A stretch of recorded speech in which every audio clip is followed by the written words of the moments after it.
skandalnya adalah ketika si Francis Xavier memutuskan bahwa istilah Dainichi ini adalah istilah yang tepat untuk disebarluaskan di Jepang, bahwa Dainichi ini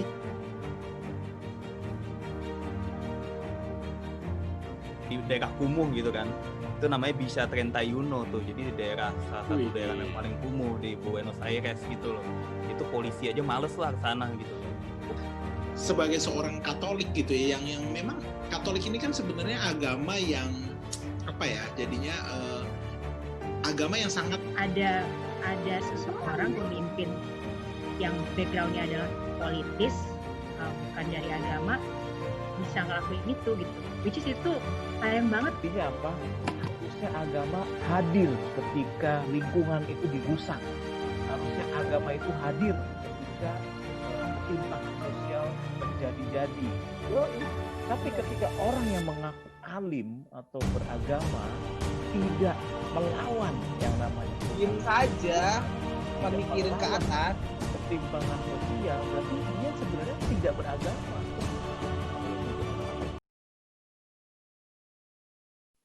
Selamat malam dan selamat datang di Salam Ngontai. Sambil menyelam, ngobrol santai. Hari ini kita kedatangan tamu istimewa, yaitu Ria Ayu Intan Pratiwi. Jadi kita baru kenal tadi siang sama Ria dari aplikasi dating. Terus langsung kita lalu dipanggil di pinggir jalan. Nggak bisa di pinggir jalan karena corona. Oke, kita punya teman kuliah kita juga yang kuliah di jurusan ilmu politik, yaitu Ria, untuk hari ini membahas tentang film The Two Popes atau Kisah Dua Paus. Nah, biasanya gue akan kasih ke, hari ini juga seperti biasa ada teman-teman kami yang luar biasa, ada Bang Kit Wiryawan, say hi Kit, Leonardo Satrio, Dodo Perkasa, dan Mr. Mysterious Putat J. Halo. Oke. Seperti biasa, biasanya Bangkit yang akan kasih sinopsis, tapi hari ini spesial gue yang akan cerita tentang kisah tentang film Two Popes ini. Film Two Popes, film keluaran 2019, termasuk nomini dari Oscar juga, diperankan oleh Anthony Hopkins, Sir Anthony Hopkins, dan Jonathan Pryce. Bangkit, diam aja, gua sekarang.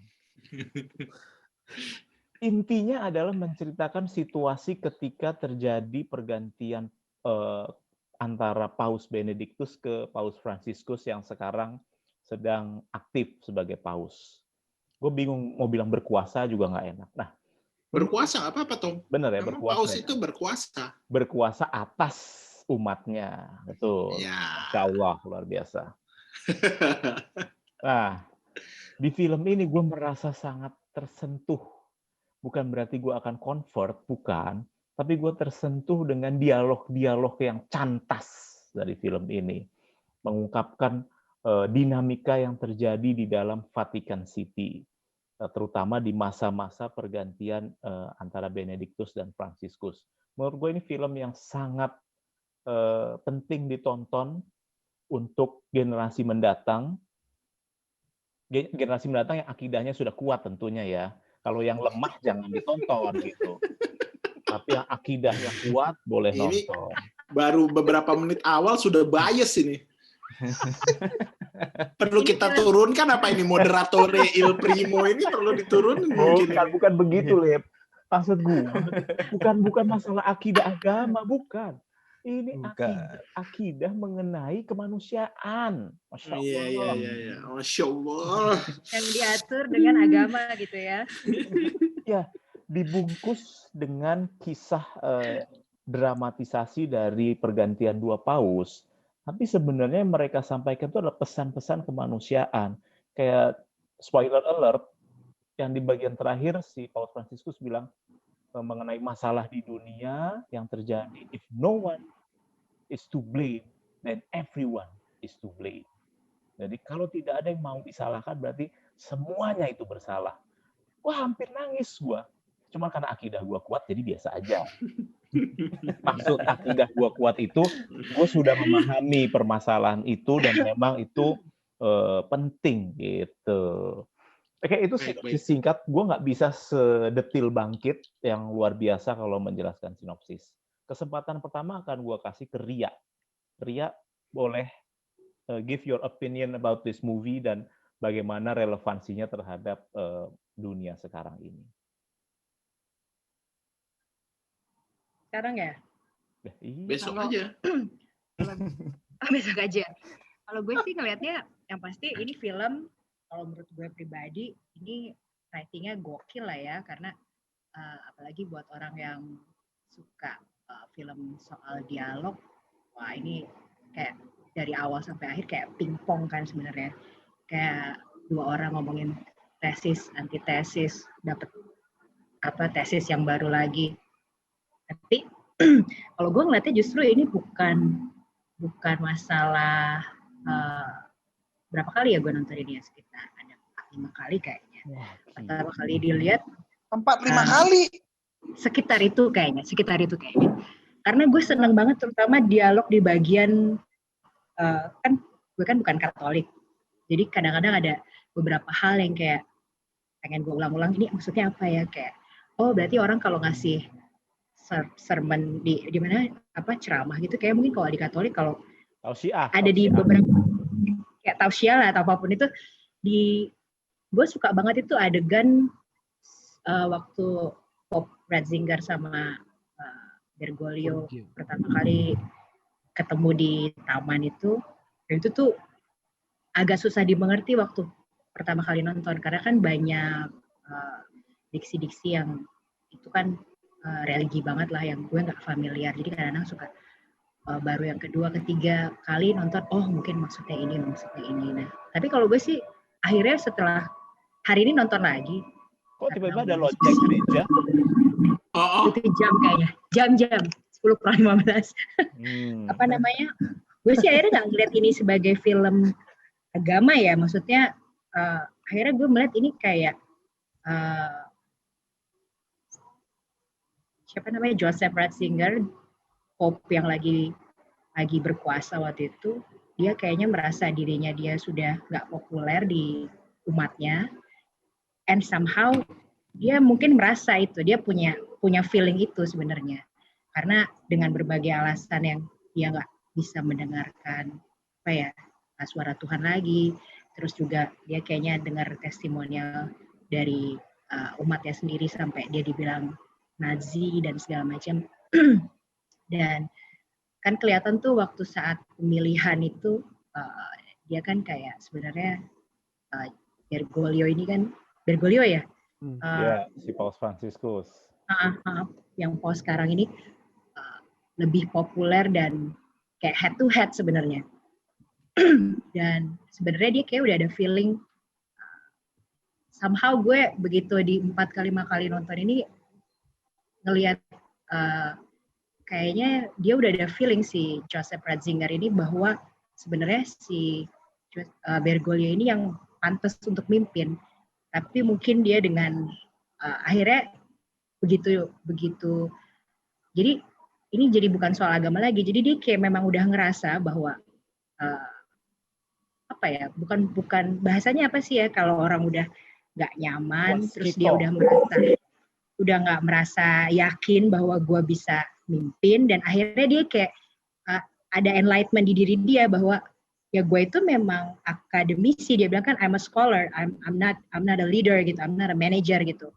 Akhirnya dia ngerasa itu meskipun dengan background ya spiritualnya dia dan segala macam, ya gue handing over power ini ke orang lain. Jadi ini lebih ke film tentang, menurut gue, enlightenment diri ya dari kedua orang paus ini sih. Kalau gue sih melihatnya begitu, yang satu merasa ingin step down, ya dua-duanya sebenarnya juga pengen step down, tapi terus kemudian dibungkus dengan yang bikin spiritualnya itu adalah dua-duanya ini pengen step down karena signs dari Tuhan gitu. Dia kan ngebaca Sasmito. Jadi itu yang bikin apa sih, Tom? Jadi yang turning point kedua-duanya itu yang bikin bikin dia jadi yakin akan keputusannya dia itu, yang which is kontradiktif sama yang pengen dia lakukan, itu karena sign dari Tuhan itu. Yang pertama dia nggak suka sama si Bergoglio karena dia terlalu liberal dan beda banget sama dia. Tapi karena dia terima signs dari Tuhan dan dia ngebaca itu, oke, gue handing over ke orang ini nih. Dan sementara satu lagi, dia ngerasa dirinya sebenarnya udah harus step down, terus kemudian signing resignation, dan suddenly dia booking tiket sebelum dipanggil ke Vatikan. Jadi soal itu sih, soal kayak enlightenment diri, ingin dan kebetulan kayak dikasih arahan sama Tuhan gitu. Menurut gue sih soal itu. Masya Not about Toyib. subhanallah lah ya. Insyaallah, subhanallah. Nggak, bukan soal at the end ini bukan soal agama sih. Jadi kayak Benar. bukan soal kayak church harus mungkin liberal atau apapun itu, tapi lebih ke kayak mungkin kalau gue sih nge-reflect ke diri gue nya adalah ya apa namanya, ya it's a journey sih. It's you make something by mistake gitu kayak. Sorry. Refleksnya sekarang apa ya?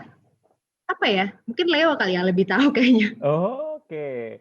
Tapi semua harus melewati moderatore il primo. Jadi Oke, ya. Gitu. Bagus.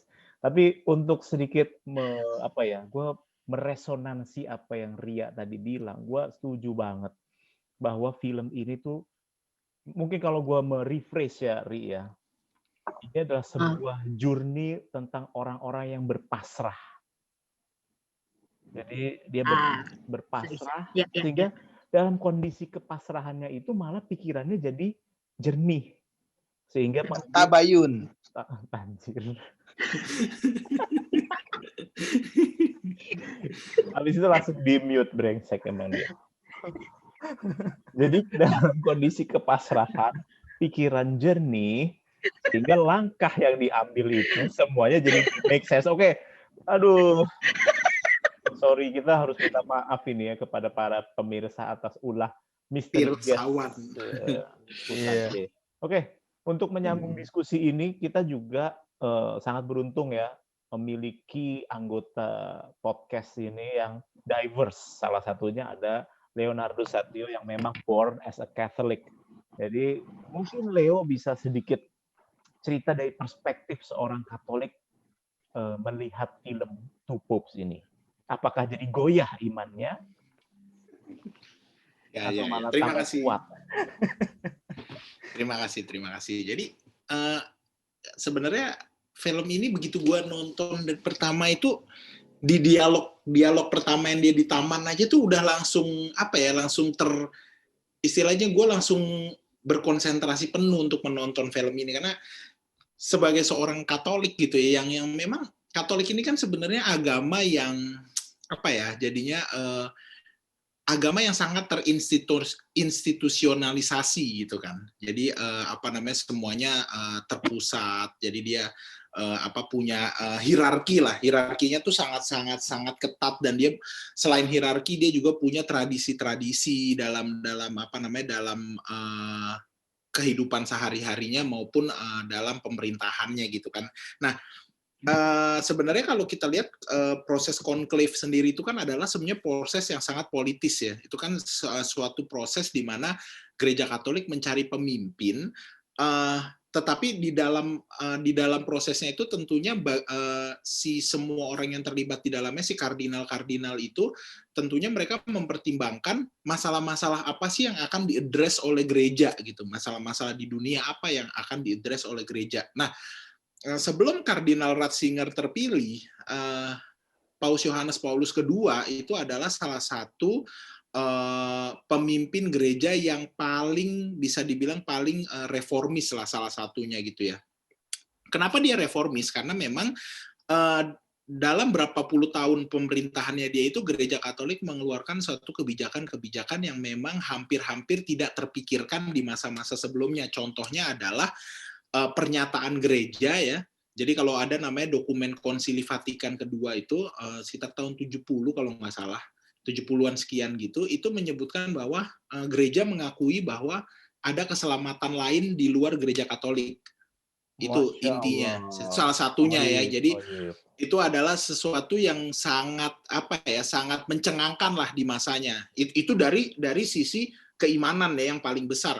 Tapi juga sampai dia membawa perubahan untuk, jadi kalau zaman dulu, zaman bapak-bapak gua dulu itu kalau pergi ke gereja, altarnya itu menghadapnya adalah ke tembok di mana di situ ada salib Yesus lah istilahnya. Gue pikir menghadap kiblat tadinya.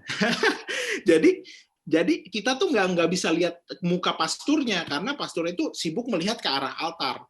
Nah, jadi salah satunya itu liturginya diubah bahwa seorang imam itu harus bisa melihat umatnya juga harus bisa melihat. Sorry gue potong, Le. Ini nanti kesannya kayak upaya mengadu domba antar umat ini.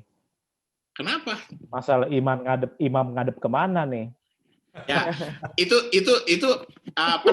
bisa diinterpretasikan oleh masing-masing orang lah. Nah, itu. Iya. Jadi sesudah itu gereja itu memang selalu diharapkan antara reformis dengan yang konservatif gitu, selalu begitu gitu kan. Nah, jadi ketika Paus Yohanes Paulus II itu meninggal, maka banyak sekali orang-orang di dalam Katolik sendiri ya, umat Katolik sendiri yang berpikir bahwa mungkin si Yohanes Paulus ini terlalu jadinya terlalu terbuka gitu loh. Jadi sehingga gereja Katolik itu seakan-akan melupakan bahwa kita nih agama loh, kita nih harus berpegang teguh pada tradisi yang sudah diciptakan selama ribuan tahun.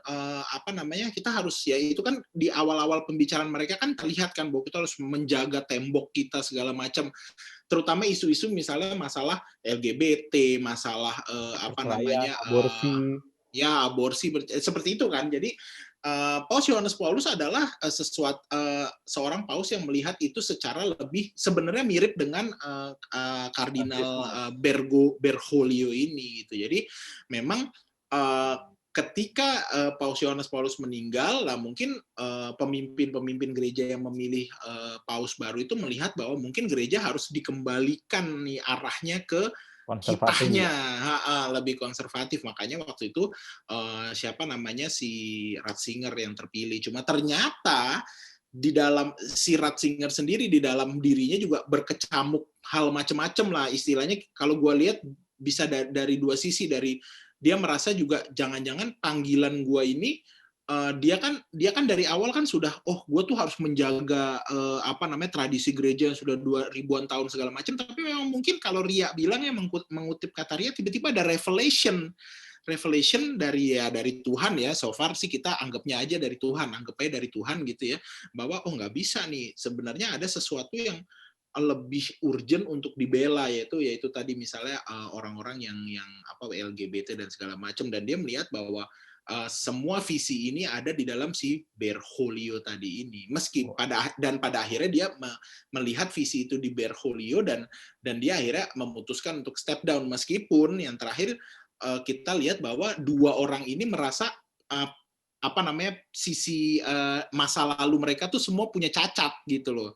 Tapi ujungnya adalah ya lu tuh memang adalah wakil Tuhan di dunia, lu berusaha serve Tuhan, tapi lu bukan Tuhan. Jadi kesalahan yang lo buat itu adalah sesuatu hal yang wajar. Yang penting lo sudah berusaha dan berusaha sebaik-baiknya gitu. Jadi akhirnya itu bukan justifikasi, tapi lebih ke jadi kalau di Katolik tuh ada di Kristen lah istilahnya, Tuhan tuh akan mengangkat beban kita lah gitu loh. Jadi ketika dia menyadari hal itu, dan dia istilahnya akhirnya menyadari bahwa ya udah, masa lalu tuh nggak boleh membebani kita, ya kita lihat ke depan. Nah, akhirnya dipilihlah dia. Dan ternyata kalau gue sebagai orang Katolik sekarang, ya itu masih menjadi perdebatan. Artinya meskipun si Bergoglio udah jadi paus juga, dia nggak serta-merta terus bisa mereform pandangan gereja dengan ekstrim, tapi at least visi itu tuh udah ada. Ya kira-kira seperti itu sih kalau pandangan saya mengenai film ini gitu. Hampir seperti sedang diupaya diubah agama kayak kita. Dengerin khotbah. Iya, kayak dengerin khotbah kita. Untung tadi gue udah bilang kan, akidah kuat. Jadi paling nggak gue hari Minggu kemarin kan gue nggak dengerin tuh. Paling nggak hari ini udah nutup lah. Diganti sama Leo. Tapi ya, tadi pas gereja juga. Tadi pas banget Leo mengakhiri kata-katanya dengan semua orang punya masa lalu ya. Terus dalam film Two Popes itu si Bergoglio atau Paus Franciscus punya masa lalu terkait dengan junta militer di Argentina. Kok iya pas kalau kata orang Jawa itu. Di grup ini ada yang pengalaman tinggal di Argentina, yaitu Ricardo Argentinos. Perkasa. Nah, next-nya itu gue emang pengen ngomong, karena itu sisi yang menurut gue memang berusaha ditonjolkan oleh si sutradara mengenai bahwa peran seorang pemimpin agama atau dalam film ini kita sebut aja ulama lah ya. Seorang ulama. Masa banget ya. Ulama tuh nggak perlu sekolah loh, bisa jadi ulama loh. Kalau kardinal itu ada tingkatannya loh. Iya. Kita jangan menyentuh touchy subjek dulu lah, Rik. Ya. Oke. Umur kita masih panjang. Anyway, bagaimana seorang pemimpin agama, pemuka agama ketika harus face-to-face dengan dictatorship yang terjadi di Argentina. Nah, gue ingin teman kita Dodo yang lama di Argentina bercerita dari point of view Indonesian in Argentina. Iya. Oh, bentar dulu dong. Sorry. Dan Dodo juga pengalaman sekolah di sekolah Katolik. Jadi pas. Ya. Silakan. Iya. Jadi dari filmnya dulu ya, emang ini film bagus sih, film bagus. Terus pas gua nonton juga sedikit nostalgia lah sama masa-masa lalu di Buenos Aires gitu ya. Kalau kita lihat waktu pertama kali diceritain tentang si Franciscus ini kan, dia kasih khutbah di daerah kumuh gitu kan. Itu namanya Villa 31 tuh. Jadi di salah satu daerah yang paling kumuh di Buenos Aires gitu loh. Itu polisi aja males lah ke sana gitu loh. Polisi aja males ke sana. Jadi dia udah bisa ngasih masuk ke dalam situ terus diterima dengan baik ya, emang berarti emang dia tuh ya oke lah gitu kan. Gue aja dulu pernah tuh nyasar gitu kan, kita nih lagi rame-rame di tol malam-malam tuh keluar, salah pilih jalan keluar tuh, masuknya ke Villa 31 tuh, orang udah pada di mobil udah pada ini mau lanjut, kita dibegal nih kayak ini, mati kita nih katanya gitu. Sampai di Argentina pun lu mau dibegal ya, Do ya?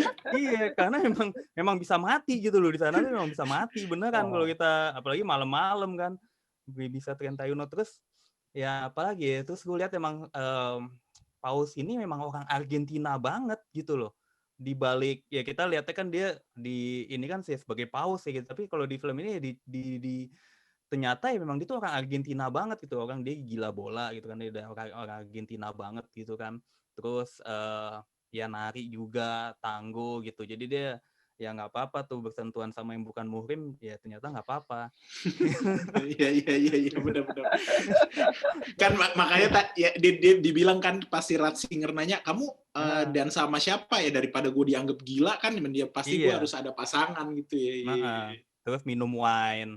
Terus dia tuh gila bola banget, kelihatan banget pas yang dia lagi ngobrol sama pengakuan dosa pertama kali itu yang dia jadi membatalkan dia merit.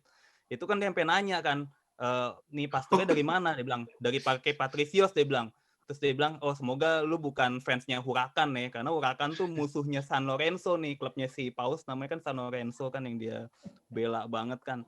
Jadi emangnya orang Argentina banget nih ya, bener-bener apa ya, bener-bener ya natural lah gitu lah, Argentina murni lah dia orang ini. Terus nah pas dia yang apa sama rezim militer itu, memang sih ini jadi perdebatan nih. Nah mungkin gue juga pengen minta pendapat kalian nanti ya. Di situ kan ya intinya gini sih, kalau dia itu kan dia memilih memang yang penting kita selamat aja dulu lah gitu kan. Itu sebenarnya pemikiran dia begitu kan. Cuman yang lain memikir bahwa ya kita harus menyuarakan kebenaran apapun itu. Mati. Harus ngelawan. Gitu kan. Mati, kalau memang kita harus mati ya mati lah gitu loh. Nah, ini kan ada perdebatannya adalah di sini yang benar yang mana ya, menurut gue sih mungkin nggak ada yang benar, nggak ada yang salah ya. Karena ya hasilnya mungkin ya dari dia, istilahnya mungkin orang bilang main aman gitu ya, tapi ya dia akhirnya bisa tetap meneruskan berkarya dan bisa istilahnya membawa sedikit perubahan juga ke Vatikan dan ke umat Katolik sekarang ini. Dan menurut gue ya kalau coba dia mati kan istilahnya nggak akan terjadi ini semua gitu kan. Jadi ya ini pasti akan ada pro kontra sih, nggak akan ada mana yang absolut benar atau salah. Dan menyuarakan kebenaran juga saat itu juga mungkin menurut gua ada pentingnya juga lah gitu kan, mungkin. Cuman ya ini susah lah kita bilang mana yang benar, mana yang salah gitu loh. Dan gua ngelihat ini ya semua ada hikmahnya lah dari apapun yang dilakukan sama dia gitu loh. Terus ya gue lihat lagi juga memang sih kita lihat kalau dari suksesinya dari Benedictus ke Franciscus ini ya memang kita lihat ada revelation juga, tapi jangan lupa juga ya ada juga faktor lain yang mendorong dia gitu kan, dia terkena skandal juga di situ. Nah, Betul, di betul. sini nih ini kita lihat juga ya bahwa ya ini memang filmnya mengenai Katolik, tapi menurut gue ini relevan banget ke seluruh agama bahwa orang itu tetap harus kritis terhadap institusi agama gitu loh.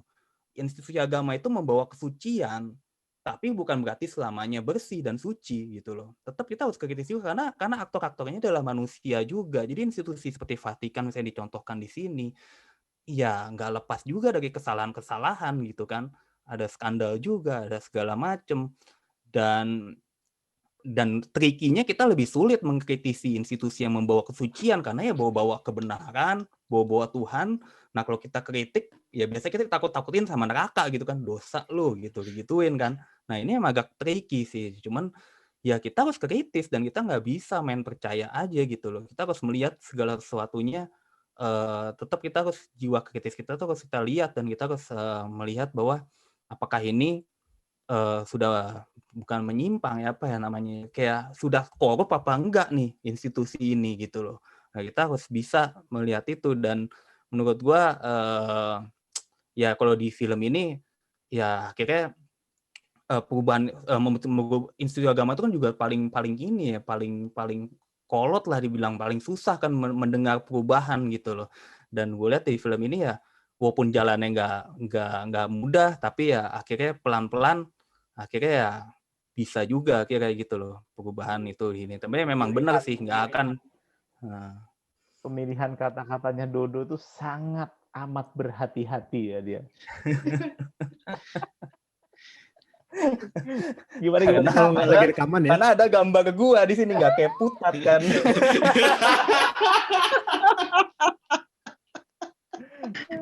Dan tiba-tiba tabayun gitu ya. Iya, kurang ajar. Coba. Bukan kan apa Dodo sangat berhati-hati. Dodo sangat berhati-hati karena kan dia apa namanya bukan dari pengikut. Masih bawa chip dari Argentina kayaknya. Karena dia bukan bagian dari umat. Lanjutin. Iya, gue rasa sih ya sementara itu dulu lah nanti. Oke, kita lanjut lagi.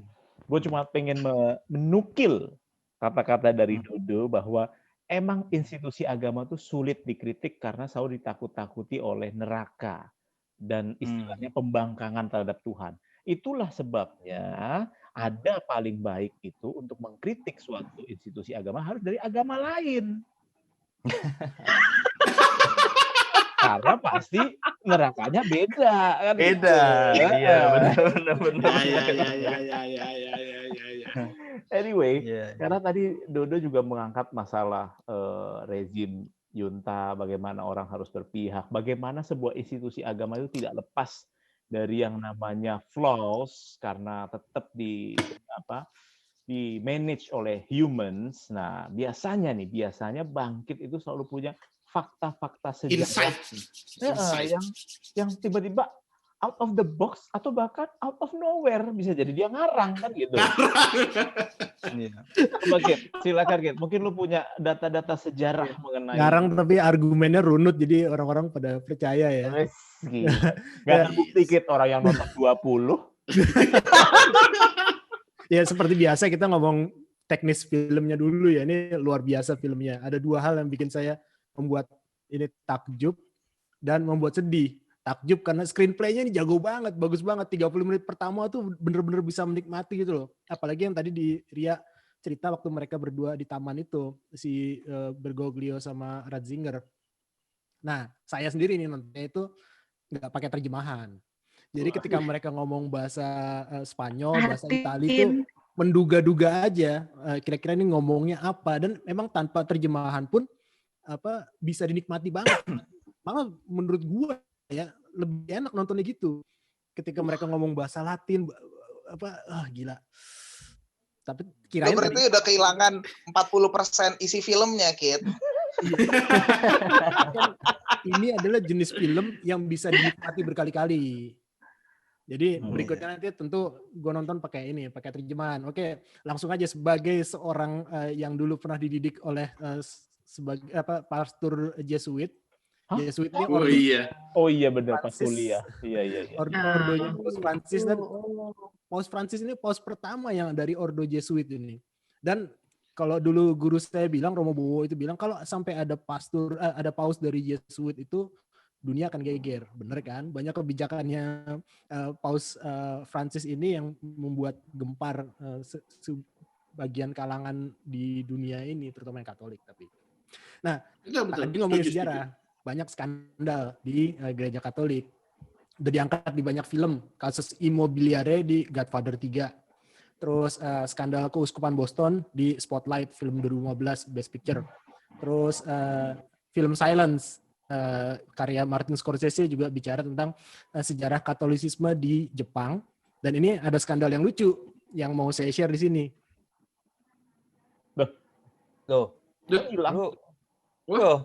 Wah, ini gawat. Udah ini nih kalau divine intervention. Iya, karena dia bilang soal skandal gereja Katolik hilang langsung. Divine intervention. Kacau. Lagi udah jadi pastor dia. Muncul lagi. Suaranya. Lanjut. Oke. Mohon maaf ini terlalu hilang suara lu. Hilang. Wah, gawat ini. Udah perlu berapi-api. Divine intervention. Tuhan gua. Gabriel benar-benar murka ini, Gabriel. Ini Tuhan gua udah berbicara nih, Tuhan gua nih. Murka ini Dainichi-nya Jepang nih.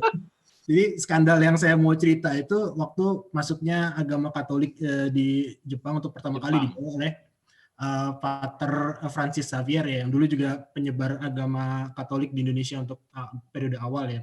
Nah, Francis Xavier ini masuk ke Jepang, dia habis penugasan dari Goa di India.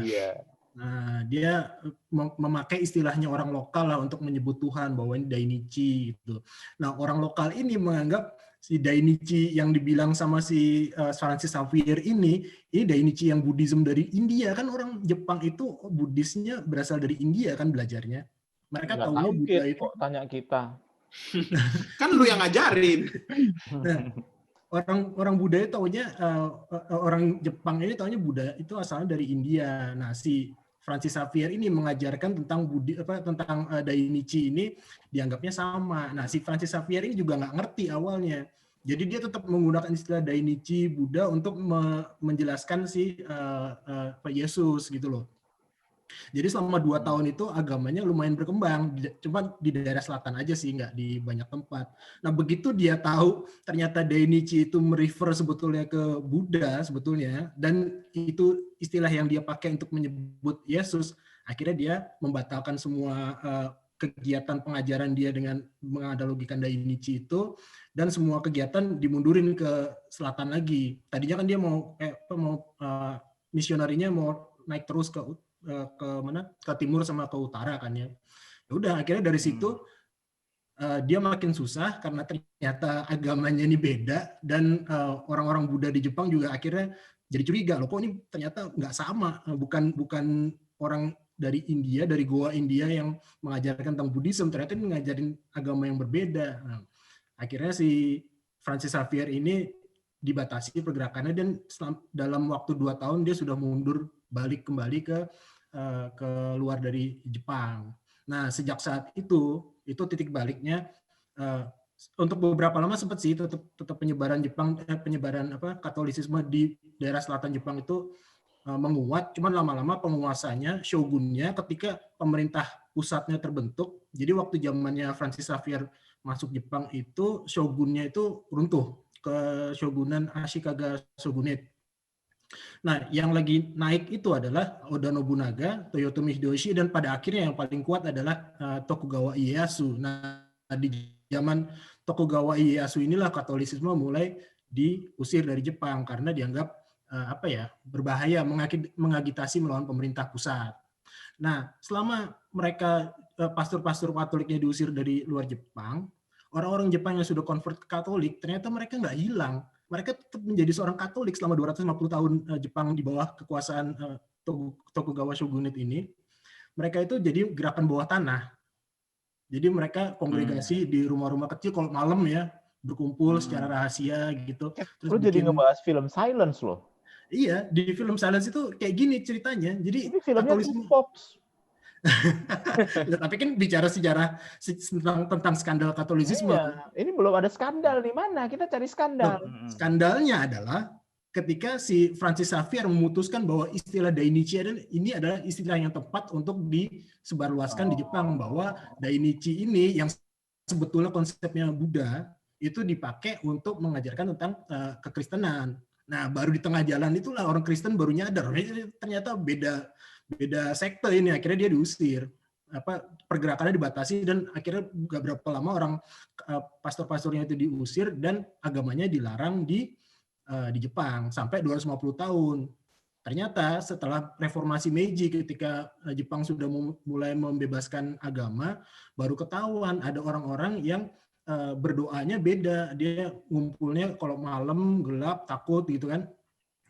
Ternyata setelah di runut mereka ini orang Katolik, dan mulai tahun 1867 itu mereka mengumumkan bahwa mereka berbaiat ke Katolik Roma gitu. Jadi skandal yang aneh tapi memicu penyebaran Katolisisme di Jepang, tapi kemudian karena terlihat terlalu agresif akhirnya dilarang agama itu, tapi tetap bergerak di bawah tanah selama 250 tahun gitu. Katolik Al-Rum berarti ya, Katolik Roma. Oke, tapi gue berharap ada skandal yang lebih besar sih yang mau lu bahas secara sejarahnya. Tapi setidak-tidaknya itu membuktikan bahwa, gue jadi kayak mengadvokasi agama Katolik nanti malam. Intinya adalah seperti yang Paus Fransiskus bilang, perubahan itu adalah sesuatu yang pasti kan gitu ya. Bahkan benar nggak sih kata-katanya even Jesus change? Benar nggak sih? Benar nggak, Lin? Benar ya? Iya, benar. Kok nontonnya nggak pakai terjemahan, lupa. Nah, itu akibatnya. Makanya dia ngomongin film yang berbeda karena dia nggak pakai terjemahan. Tapi sekali lagi gue bisa menikmati tanpa terjemahan itu. Benar. Itu sama kayak kita menikmati lagu-lagu Jepang. Itu kan kita nggak ngerti kan, cuma denger. Ngertinya pas ngomong bahasa Inggris penyanyi Jepangnya. High tension, nah gitu-gitunya doang ngerti. Oke. Satu lagi kita jangan sampai lupakan misteri guest kita, Putat J, karena tadi kan bangkit bicara tentang bukan perlawanan ya, gerilyanya orang-orang Katolik di Jepang. Dodo ngomongin tentang pergulatan junta militer, bahkan termasuk ngomongin daerah apa daerah yang miskin di Buenos Aires itu? Bisa 31. Kayak nama pizza soalnya kalau ke benar. Nah, Quattro Formaggi. Kok yang pas ya, emang ini adalah film yang paling relevan dengan grup Salam Ngontai ini, karena kalau mau ngomongin tentang pergolakan atau perlawanan kelas, kita punya Mr. Putat J, ahli dari perlawanan kelas ini, kelas sayangnya dia berkompromi dalam hidupnya. Ya kan? Dia berkompromi. Masuk ke dunia perbankan ya. You don't change, you compromise. Iya. Padahal Bergoglio bilang kan, like the bank, they ruin my country, ya kan? Mereka waktu si Bergoglio itu ngomong gitu, lu sakit nggak sih dengernya kayak? Iya ya. Adalah bagian dari itu sebenarnya. They just like tiger pengen keluar dari itu kandangnya itu. Ada. Nah, kita tuh kan sebenarnya memberikan solusi buat nasabah. Ini mirip ini lagi, mirip orang-orang hijrah, ya kan? Mirip orang hijrah, tapi yang kerja di bank gitu kan? yang ngomong-ngomong riba haram tapi kerja di bank itu gimana nih Bu? Gimana nih? Iya bener. Fenomena hijrah itu nggak cuma eksklusif di Islam ya. Iya. Jadi pimpinan tertinggi agama Katolik udah mengatakan bahwa bank has ruined my country. They're like tiger. Maksudnya dia Bank Dunia atau Bank Dunia. Sama seperti Bank Dunia lagi lakukan nih ke Indonesia sekarang nih. Bukan bank saya, bukan bank saya. Kerja di Bank Dunia ya, Le. Betul, bukan. Itu Bank Dunia dengan SAP. Putat. Top manager. Aduh. Dia selalu mulai dengan aduh sih ya. Iya. Habis itu halo. Gue dari filmnya dulu ya. Yang pertama tuh dari filmnya dulu. Waktu nonton film ini sama dengan yang lain sih, memang filmnya bagus ya. Kalau gue sih merasanya seperti nonton film ini tentang date movie gitu loh, kayak Lost in Translation atau before sunrise, before sunset. Jadi tentang dua orang gitu ya, kayaknya lagi mencoba mengenal gitu kan, mencari common ground, saling belajar gitu-gitu. Lalu hubungannya ada naik turun kan, antara dua orang ini kan, ada naik turun. Jadi memang gue sendiri karena suka film-film semacam itu, gue jadi menikmatilah film ini. Nah, tapi kalau misalnya mengenai filmnya ya, kayaknya memang ini kan upayanya si gereja supaya tetap relevan lah gitu kan ya, supaya tetap relevan. Yang pertama kan dia selain ada masalah internal kan, ada skandal yang ada leaks itu kan, ada catatan ada surat-suratnya si Pope-nya yang nyampe keluar. Lalu ada skandal itu kan, pedofilia kan. Lalu di luarnya pun gereja sebenarnya udah nggak terlalu relevan ya, karena memang permasalahan di dunia nyata tuh udah lari kemana, tapi gereja masih tetap mau berdiri di tempat yang sama gitu kan. Nah, memang selama nonton film gue mikir juga, gimana mungkin gereja bisa menyelesaikan masalah di luar gitu, kalau ngelihat bangunan gerejanya ya kan, basilika itu kan, walaupun itu adalah warisan dari zaman dulu lah ya, tapi maksudnya gimana dia bisa memecahkan masalah yang real gitu kalau dia masih ngumpet di balik institusinya yang kayaknya udah matang ini, yang kayaknya sulit bergerak. Jadi memang kayaknya gereja tuh benar-benar mikirin sih waktu itu ya, gimana caranya dia bisa tetap relevan. Dan memang sih kalau melihat akhirnya kepilih si Pope Francis ini, kayak memang gereja ya berupaya supaya tetap relevan, walaupun ya gue sendiri sih masih belum yakin banget ini perubahannya cuma gimmick gitu ya, hanya berupa style dari Pope-nya aja kan, benar-benar perubahan yang substansial. Karena kan kalau kalau cuman dia yang tadinya dia nggak mau dipegang sama orangnya, sekarang dia jadi mau lebih bersentuhan langsung lah dengan orang Katolik, atau mungkin dia jadi lebih ya jadi nggak kaku lah gitu ya.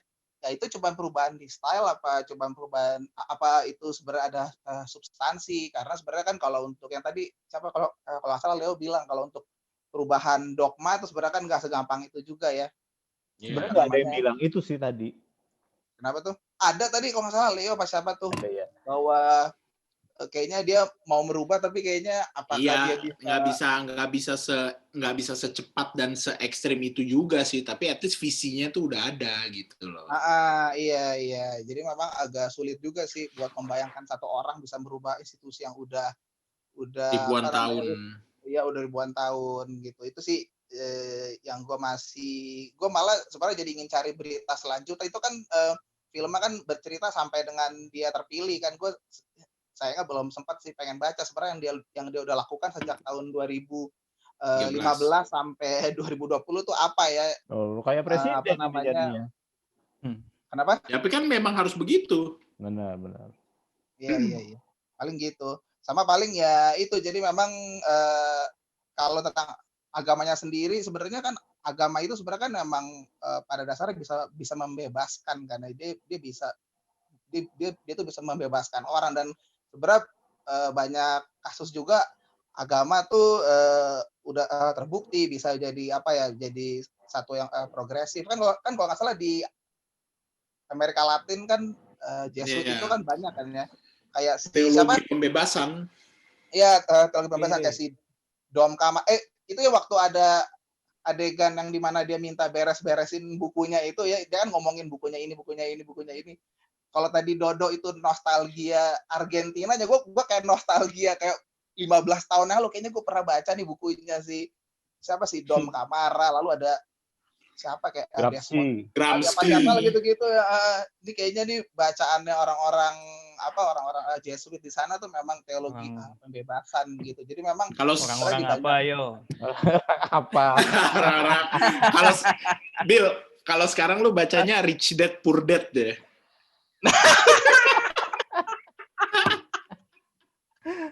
Why a Agak lah. student work in government and si student businessman siapa tuh? Ya, lanjut Bill. Agak lah. Nah, jadi maksudnya kayaknya nih memang agama itu bisa dipakai buat alat buat membebaskan lah gitu. Jadi itu sih yang sebenarnya masih gue tunggu di Indonesia sih ya. Membebaskan apa? Membebaskan lahan. Wow. Gue stop sampai di situ aja udah. Emang menurut Anda ada yang tidak bebas di Indonesia? Hah? Hati-hati bicara. Oke. Tapi gue lagi-lagi gue mengutip dari teman-teman ya, karena kan moderator cuma mengutip-ngutip doang. Tadi si Putat bilang bahwa film ini seperti date movie. Gue pikir itu adalah cara yang tepat untuk menjelaskan gaya bertutur di dalam sebuah film ini. Nah, gue jadi punya pertanyaan buat semuanya. Kalau misalnya dari agama lain disuruh untuk atau gimana ya? Kalau misalnya sebuah film ingin mengkritisi institusi agama atau ingin menceritakan mendorong perubahan di institusi agama, gaya film seperti apa yang cocok? Kalau istilahnya nih ya, film to pop date movie ala-ala Woody Allen. Benar nggak sih?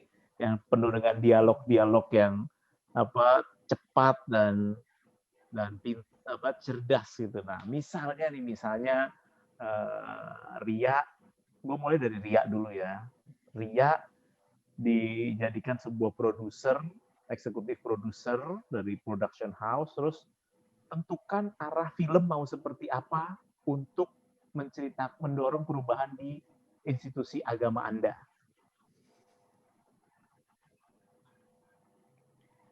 Gue nggak kebayang sih ya, maksudnya karena balik lagi nggak kebayang, serius belum kebayang lah. Tapi kalau tadi kan sama sekali nggak kebayang, karena kayak film To Pops ini juga gue agak shocknya kayak beberapa impresi yang gue dapet itu, gue pikir sebagai bukan pemeluk Katolik gitu, gue pikir Katolik itu kan, ini impresi gue ya, lebih ketat lah, lebih institutionalized lah ya, lebih banyak aturan gitu. But then pertama kali gue nonton, gue agak amazed dengan kayak dari pengambilan gambarnya gitu. Bahkan lo masukin soundtrack ABBA ketika lagi suasana conclave, terus kemudian terakhir ada Blackbird gitu. Itu kayak itu aja udah kayak wow gitu loh, maksudnya kayak, dan gue kurang baca juga sih apa ada protes kah atau gimana kah, atau ada reaksi yang agak negatif. Tapi sih kayaknya sih kayaknya nggak ada kali ya gitu. Which is itu gue agak wow keren gitu.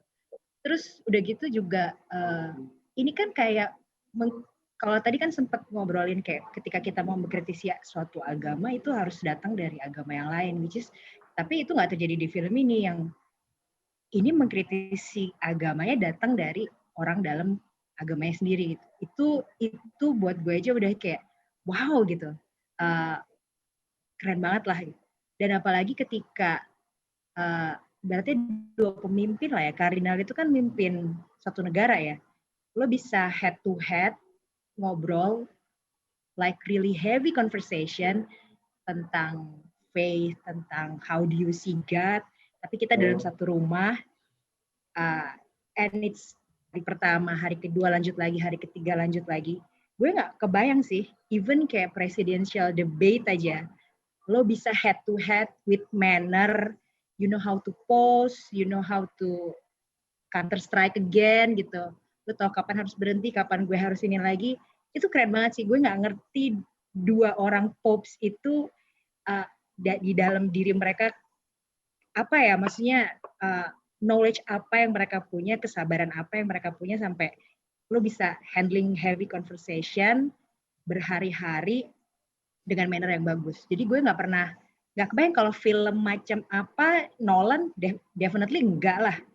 Terus Wes Anderson director lah ya, dengan segala macam lucu-lucuannya nggak mungkin juga. Siapa lagi?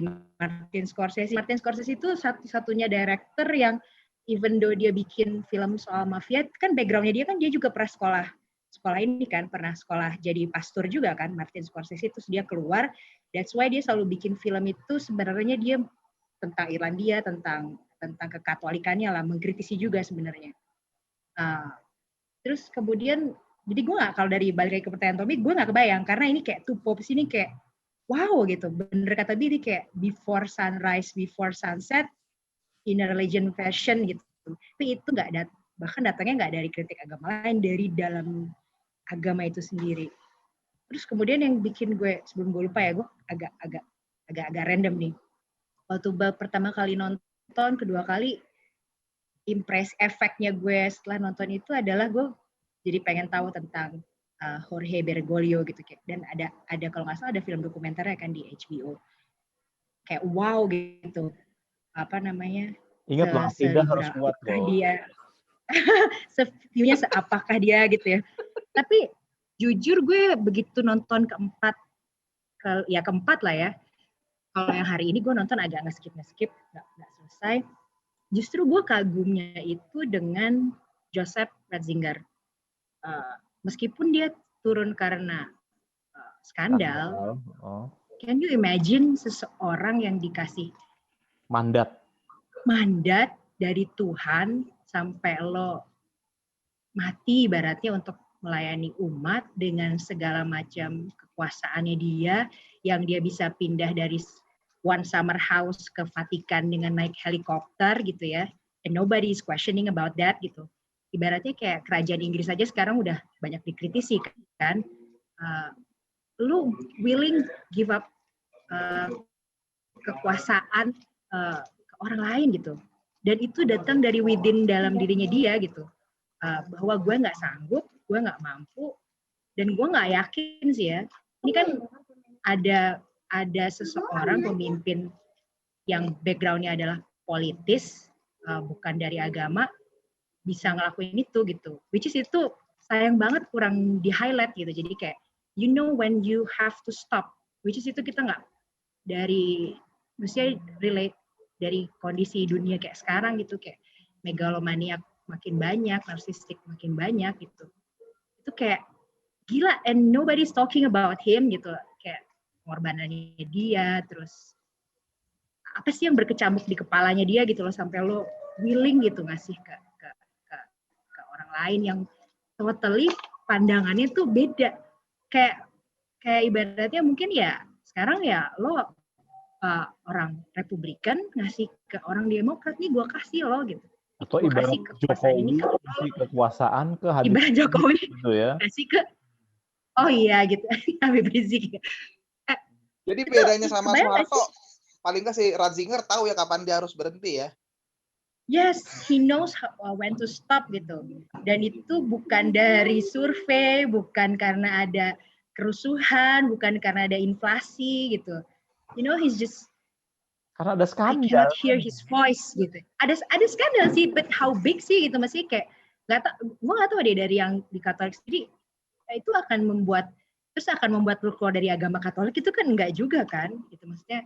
Oke lah, terus gue convert jadi Islam deh, terus jadi Buddha deh, gara-gara pendeta pastor gue ada skandal gitu. Oke, mungkin I kita don't know, harus I don't beradaptasi think so dulu gitu. ya. Oke, harus batasi ya, oke. Udah mulai agak Tapi itu sih. nyebrang nih. Coba gue pikir Bangkit pengen beropini tentang bagaimana teknik penyampaian cerita seperti apa yang cocok untuk mengkritisi sebuah agama. Oh, ya kalau dari gua sih yang kebayang langsung secara analogi ya. Film mengkritisme itu dibuat secara analogi. Misalnya kalau dari style filmnya sendiri yang kebayang juga itu genre fantasi. Jadi kita analogikan institusi gereja Katolik ini sebagai sebut saja High Sparrow yang membawahi sebuah dominion di Essos. Nggak nangkep ini ya. High Sparrow kok di High Essos? Sparrow itu High Sparrow di Westeros dong. di Westeros. Pemimpinnya High Sparrow itu adalah si Jonathan Pryce yang main sebagai Pope Francis ini, yang ideologinya hampir sama. Anti kemapanan ya kan. Nah, Benar-benar. genre fantasi bikinlah secara analogi. Jadi kalau di Game of Thrones itu di si institusi High Sparrow itu. Atau yang kedua, time traveling movie, ini seru juga. Wah. Nah, bisa lebih clear lagi kalau time traveling movie sebagai movie-nya, tapi kalau di real world-nya ya malah jadi kontroversi juga. Pasti karena ceritanya jadi alternate history kan. Jadi alternate history. Jadi tergantung si pembawa cerita nih mau gimana angle-nya mau dibawa. Oke, mantap. Tapi fantasy gue setuju sih.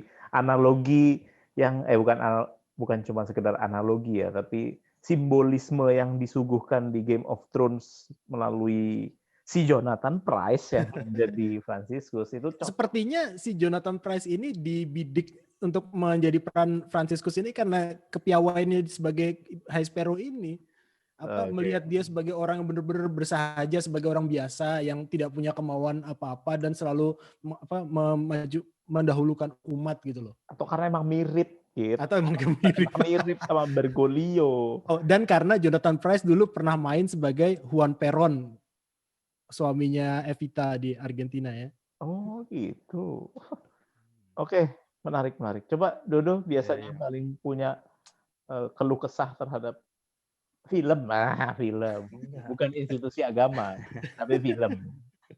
Paling enak sih kalau bikin kritik tuh pakai satir sih. Kita tuh paling enak ngekritik orang pakai ketawa gitu kan. Jadi lebih nyakitin gitu loh.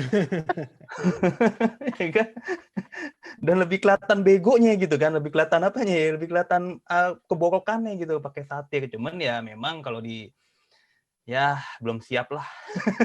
Siap kita kasih satir mungkin kita ya kayak produsernya atau sutradaranya, bukan gue ya, sutradaranya atau produsernya pasti mungkin langsung. Iya. Di sate ancaman hukuman mati lah pasti lah ya. Dikasih campur kayak gambarnya Putat nih. Gue sih seneng gitu loh, model-model kayak apa sih, Death of Stalin gitu kan, Jojo Rabbit gitu kan, seneng gue ngeliatnya yang kebodohan-kebodohan itu dibikin sesuatu yang lucu kan, seru gitu loh. Iya. Cuman masalah kesiapan penontonnya ya, karena tadi seperti siapa yang bilang ya tentang Spotlight, tentang saya Bangkit ya, Godfather 3. Oh ya, Godfather 3, Immobiliare, betapa kritik terhadap institusi itu sering banget melalui karya seni yang seperti kita omongin adalah film. Betapa Spotlight kasus aslinya geger, filmnya pun juga menggegerkan. Karena cukup vulgar di dalam bertutur kan si Spotlight itu. Cuman kita hanya melihat di beberapa agama tertentu kan gitu. Iya. Makanya gue menantang kalian untuk coba yuk kita berimajinasi, berfantasi, apakah mungkin agama mayoritas fantasi dengan liar ya. Iya, dengan liar. Coba Anda kan ngomong liar-liar. Coba Putat, speak your mind. Kalau gue bener tadi yang dibilang Dodo, tapi mungkin gue genre lebih komedi ya, komedi kan, karena dalam mengkritik institusi yang udah mapan, mungkin contohnya kayak filmnya si ini, siapa namanya tuh, Sacha Baron Cohen, siapa namanya, General ini, Borat. Atau Aladdin. Oh, Aladdin. The Great Dictator. Iya, The Dictator itu kan kelihatan banget kan di film itu. cara-cara mengambil keputusannya kan sembrono gitu-gitu kan ya. Terus misalnya apa namanya, cara-cara nyingkirin lawan politiknya kan juga kocak-kocak gitu kan ya. Nah, mungkin hanya dengan komedi hal kayak gitu bisa dicerna gitu ya sama penonton awam ya. Kalau hal kayak gitu digambarkan dengan serius, gua rasa yang ada orang jadi trauma gitu kan ya terhadap institusi. Tapi kalau dibawa ke komedi, gua rasa mungkin ya itu apa namanya bisa diterima lah, bisa dicerna dengan mudah lah ya apa intinya gitu. Tapi memang yang membedakan mungkin ya karena Katolik itu kan institusi kan ya, jadi ada organisasinya kan ya. Sedangkan agama lain tuh kayaknya nggak ada ya organisasi resminya loh gitu ya, bukannya apa ya gue takut salah ngomong, maksudnya gini. Enggak, lu harus Nggak ada organisasi resminya ada, Bill, cuma tidak mungkin skupnya nggak sebesar Katolik. Jadi kayak misalnya GKI itu kan dia skupnya nasional, tapi memang internasionalnya ya nggak ada gitu kan. Atau kalau gereja-gereja lain kan kayak GBI kan dia punya sinode sendiri. Nanti bukan, tapi maksud gua gini loh, kalau paus itu kan dianggap pemimpin dari agama itu gitu kan. Kalau yang lain itu kan cuman misalnya perkumpulan pemukanya, tapi apakah dia ketuanya dianggap sebagai pemimpin nomor satu agama itu? Habib Ya, Rizik itu seluruh umat loh, umat. imam besar ya. Iya. Atau internasionale, Bang Putat nih. Iya, jadi Iya. jadi poin gue maksud gue lebih mudah mengkritisi kalau ada organisasinya gitu dibandingin yang misalnya ingin benar. Protestan lah, gimana caranya gitu kan. Mungkin harus dipikirin yang lebih ini lagi gitu. Ibaratnya Tapi ya, Bill, kayak gimana tuh. tapi Silakan. Putat nih ya. Kalau misalnya gue lihat deh, kalau di negara berkembang nih ya, negara dunia ketiga lah, mau bentuknya apa pasti pundungan lah. Mau bentuknya serius, mau bentuknya komedi, dengerin gitu pasti pundungan duluan deh. Anjrit, ini gue diserang. Keblenger ya. Kecuali kalau orangnya goblok. Kecuali kalau orangnya goblok banget ya, nggak ngerti satir kan. Jadi dia nggak tahu nih siapa yang diketawain gitu kan. Dia cuma ketawa, ikut ketawa aja gitu kan. Dan mungkin nih kita bisa sih di sini sih gitu kan. Kan agak on juga tuh. Jadi ngeliat satir tuh nggak tahu nih siapa yang diketawain, gue ketawa aja deh, lucu gitu kan. Cuma ya kalau soal Leo sekarang. Iya, makanya kalau soal kita ngomong kritik ya, memang Gereja Katolik itu kan memang beberapa kali dalam sejarahnya mengalami suatu perubahan ya, utamanya waktu pertamanya tuh waktu The Dark Age lah. Itu kan Gereja Katolik kan busuk banget lah, apa namanya, pastornya tukang main cewek, udah gitu korupsi juga gitu kan, punya istri banyak ya kan. Jadi istilahnya kalau sekarang nih pendeta atau pastor tuh dia pada diem-diem pedofilnya, kalau dulu tuh pedofilnya terang-terangan lah istilahnya gitulah sebelum The Dark Age. Tapi justru orang-orang seperti Martin Luther itu maksudnya munculnya Protestan itu memberi koreksi kepada Katolik gitu, memberi koreksi kepada institusi gereja Katolik untuk menyadari bahwa di masa lalu itu telah terjadi kesalahan gitu ketika basicnya apa namanya sekularisme itu kan dari situ, di mana politik dan agama tuh harus dipisahkan karena kalau kedua hal itu bersatu ya mirip-mirip dengan gereja Katolik di masa apa namanya The Dark Age itu gitu kan. Nah, jadi memang mungkin gue setuju kata Billy tadi kata Billy Putat J tadi itu bahwa film ini mungkin bisa juga effort dari gereja untuk nanti dihapus katanya. Nama gue udah jelas banget di situ. Film ini bisa menjadi suatu dari apa namanya pesan terselubung dari gereja untuk tetap relevan, tapi bisa juga ini merupakan suatu otokritik gitu dari gereja itu sendiri gitu loh. Jadi bahwa memang kalau gue bilang tadi sebenarnya kritik yang paling bisa mengkritik secara valid dan mungkin ini ya sebenarnya adalah orang yang mengalami sendiri gitu kan. Jadi ya itu sih kalau menurut gua gereja Ini Katolik tuh film apa? Film apa? Oh, tapi kan dia dari orang Katolik ya, susah juga ya. ya. Tapi menurut gua film yang latar belakangnya seperti kayak gini nih nah tapi bener sih katanya Tommy tadi ya, ini kalau kita ngomong Tommy apa Dodo ya, jadi yang lebih ke gimana pola pikir kita melihat ini film Tupop ini untuk sebuah otokritik terhadap agama, atau nggak usah ngomongin kritik-kritik, dia lebih ke tesis dan antitesis saling ini tuh bagus banget gitu, dialognya tuh emang kaya banget gitu. Jadi menurut gue sih, gue sebagai orang Katolik ini sangat senang melihat film ini gitu, karena itu benar-benar sesuatu yang memang gereja Katolik tuh berusaha address gitu, bahwa memang kita sebagai institusi Katolik itu sebagai institusi yang besar juga nggak luput dari skandal, nggak luput dari permasalahan-permasalahan, bahkan ada permasalahan mungkin ekonomi, korupsi juga ada di situ. Tapi kita harus selalu bisa mengkritisi diri kita sendiri gitu melalui ruang dialog tadi gitu. Jadi menurut gue nih film ini sih emang sebagai pengingat dan sebagai otokritik sih bagus juga sih gitu sih. Jadi ini film yang lengkap gitu ya. Di satu sisi mengadres permasalahan, kemudian melakukan kritik melalui dialog-dialog. Di satu sisi juga enlightening buat umat Katolik. Ya, buat umat Katolik sendiri, karena itu tadi ya. Jadi kayak sekarang jadi ngomong Donald lagi sih. Nggak, ada satu kasus lah gitu. Jadi kayak orang Katolik tuh kan sangat anti aborsi kan gitu. Jadi gue punya saudara itu ya, Pak D gue, salah satu Pak D gue itu, dia tuh mendukung habis-habisan Donald Trump karena menurut dia Demokrat itu mendukung aborsi kan. Jadi dia mendukung hak untuk tidak membiarkan orang hidup lah kan, kalau aborsi itu kan kayak gitu. Jadi despite of segala macam si Trump itu dia racist atau apa, itu masalah belakang. Yang penting ini dulu nih, agama dulu nih, nilai-nilai ini dulu nih yang gue bela gitu loh. Ya itu kan sesuatu yang di dalam gereja Katolik sendiri tuh berbenturan. Ada sebagian orang yang bilang, jangan dong kalau kita harus melihat secara keseluruhan, tapi ada juga nggak bisa, nilai-nilai yang udah kita dukung ini yang harus ini perkara nanti dia rasis dan yang lain itu belakangan, yang penting ini dulu gitu kan. Itu sih. Ya, luar biasa ya. Ada perbedaan pendapat, ada gontok-gontokan, tapi kita nggak pernah dengar Katolik Syiah gitu kan. Itu Protestan namanya. Ya itu Protestan, benar.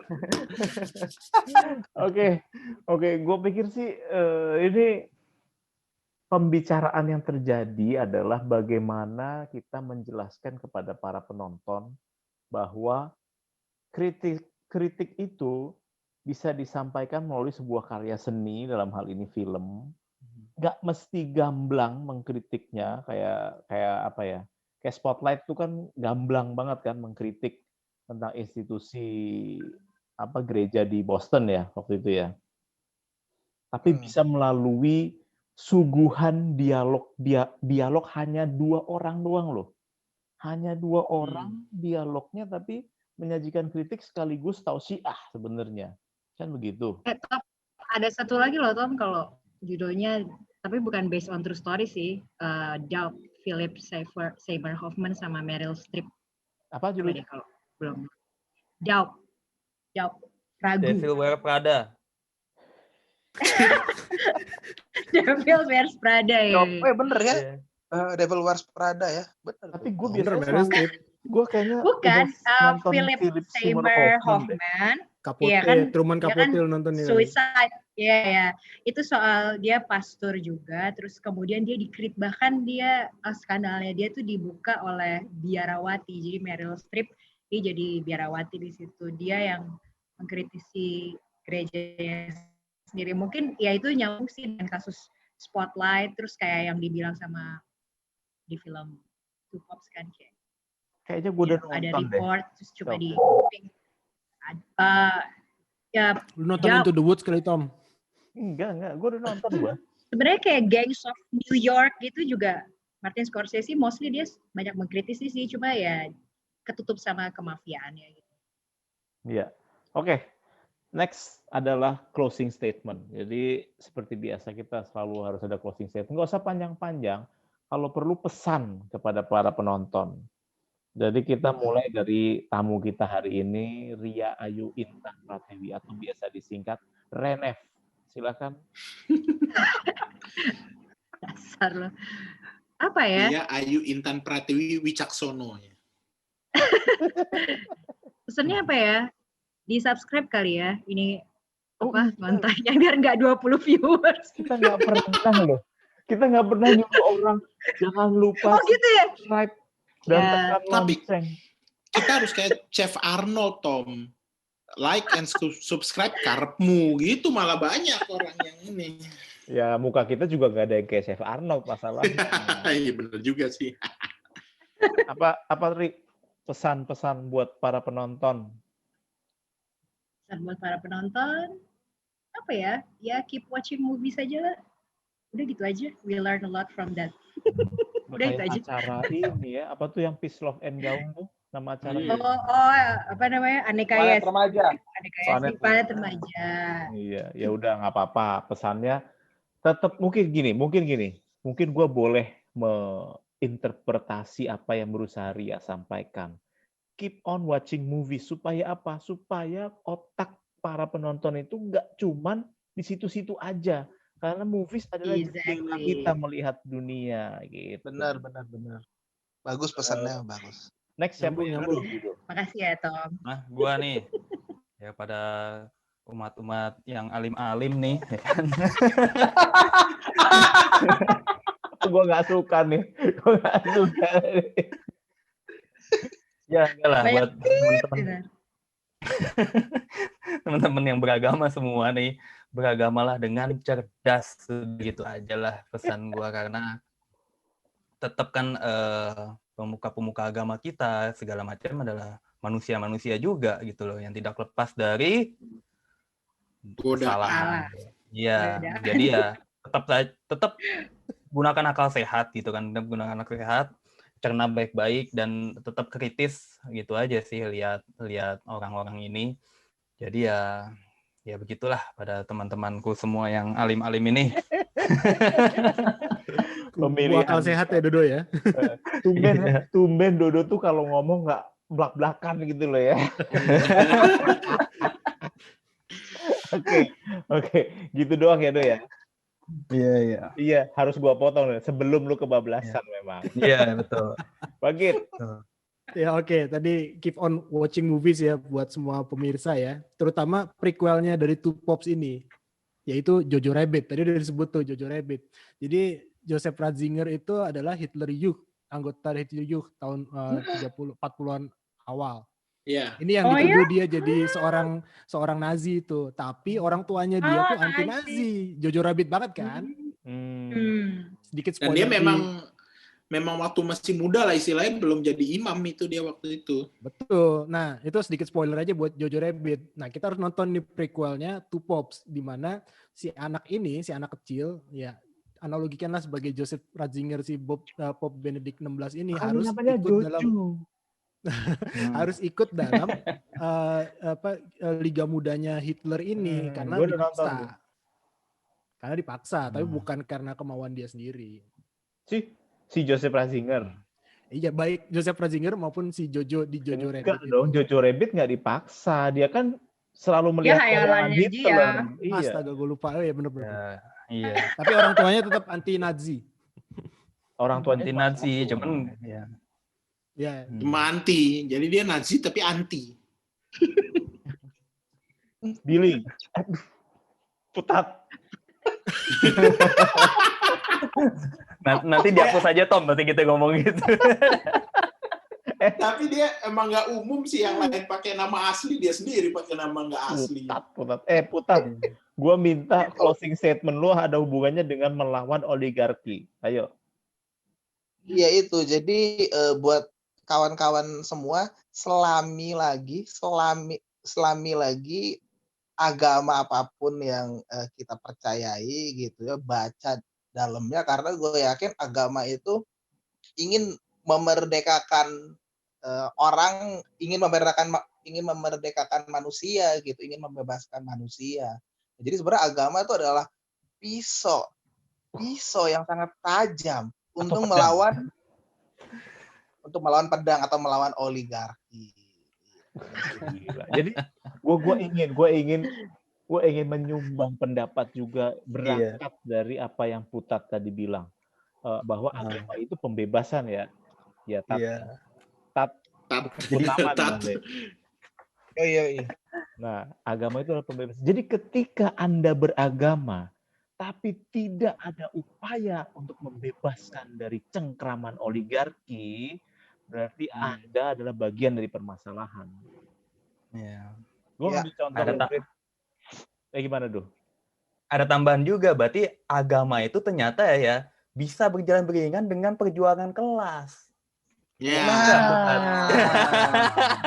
Ternyata memang sebenarnya orang kiri kita tahu siapa kan? Kita tahu siapa yang orang kiri. Ada satu hal yang si Paus Fransiskus bilang, bentar gue sambil baca quote-nya biar nggak salah ya.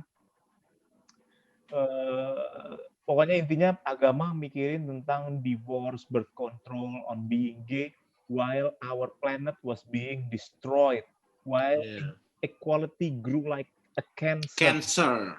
Artinya apa? Harusnya agama hadir ketika lingkungan itu dirusak. Harusnya agama itu hadir ketika ketimpangan sosial menjadi-jadi. Tapi ketika orang yang mengaku alim atau beragama tidak melawan yang namanya perusahaan saja, cuma mikirin ke atas, ketimpangan sosial, berarti dia sebenarnya tidak beragama. Bahaya juga kata-kata gue. Waduh, hati-hati. Tapi Anda bicara ya. Gue hanya memparafrasekan apa yang Puta tadi bilang, gitu. Oke, sebagai satu-satunya penganut Katolik di grup ini, gue akan memberikan kesempatan penutup terakhir untuk Leonardus Satrio Wicaksono Saverius. Ya, jadi kalau menurut gue dialog-dialog yang ada di dalam Tupup ini adalah salah satu yang membuat gue masih punya harapan lah terhadap Katolisisme sebagai bukan semata-mata agama tapi sebagai way of life lah gitu kan. Jadi gue juga bukan orang yang rajin ke gereja setiap minggu, tapi gue melihat bahwa iya mungkin lebih pindah ya. Nggak apa-apa, ke gereja boleh setiap hari aja gitu. Tapi artinya mengutip kata teman-teman tadi juga bahwa dalam beragama itu kita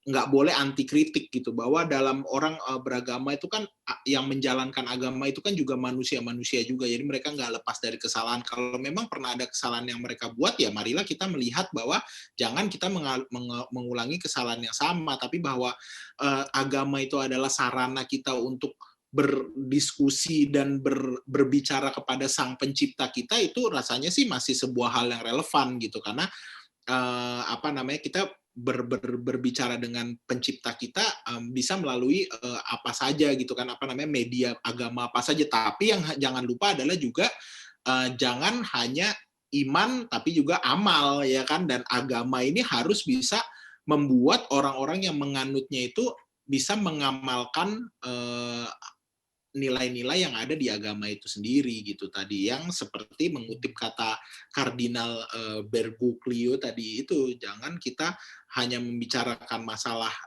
yang mikro-mikro, tapi sebenarnya while di sisi lain tuh sebenarnya ada masalah juga yang lebih besar gitu. Tapi gue nggak mau berdebat soal ini, tapi intinya adalah ketika kita beragama, selain kita beriman, juga hendaknya kita beramal. Gitu.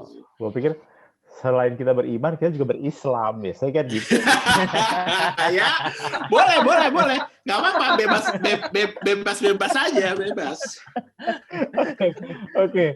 Dengan penutup dari Leo tadi, maka berakhir juga episode Salam Ngonta yang paling santun. Punya 10 episode ini ya. Ya. Terima kasih banyak untuk perhatian dari teman-teman. Terima kasih buat Dodo Bangkit. Leo, Putar, dan terutama khususon, wabil khusus kepada Ria, Ayu, Intan, Pratiwi, Pratiwi utama Il Primo. Wicaksono. Loh, kok Wicaksono kok utama sih? Oke, terima kasih dan bye. Bye. Bye. Bye.